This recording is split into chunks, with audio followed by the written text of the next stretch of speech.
Yeah, FAI or femoral acetabular impingement, that's a condition that really a lot of us have and don't even know it. Some studies show that 70% of us have FAI.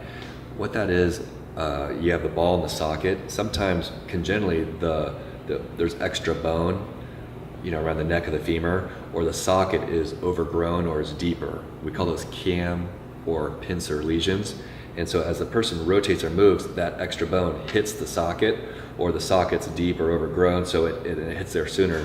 And that can create some problems with the labrum, which is that thicker tissue, that cushioning in the joint. And if that gets torn, or if in some cases it starts to break down and cause degenerative arthritis, that can lead to a really terrible situation and a hip replacement.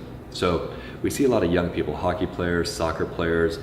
There are a lot of athletes, runners, cyclists who have FAI that's getting irritated around the joint, or labral tears. And so for a lot of those people, they'll come to physical therapy and they'll think, oh, I have a groin strain that never went away, or it's not going away. And a lot of people with hip arthritis will think that too. It's the groin strain that just never gets better.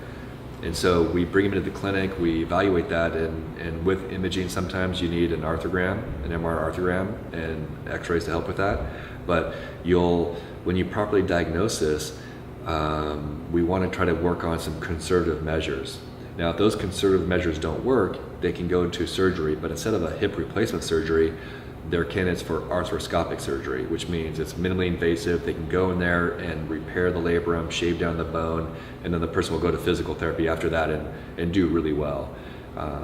Now, some individuals who have that, who already have a little bit of arthritis in their hip, or they're 40 plus years old, sometimes we don't want to do the arthroscopic surgery to them, because there's some cases where the surgery itself to help that has created an advanced degenerative change within the joint, and then within 18 months they're going to get a hip replacement.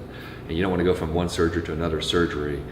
So what do we do with these people? If the surgeons say, well, you're just outside that window, but you're 10 or 15 years from a hip replacement, there's another group of people where HipTrac can be effective, combined with their home exercises, just to maintain some natural pain relief and maintain that mobility and allow them to stay active and exercising.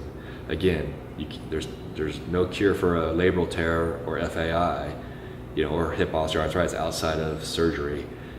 But if you're not a candidate for surgery, what do you do? And so this is kind of where my area of passion comes in. I want to be able to create a new way to help these people manage this without being on narcotics and steroid or anti-inflammatories for years and years and years, because that has its own risk and its own host of long-term side effects.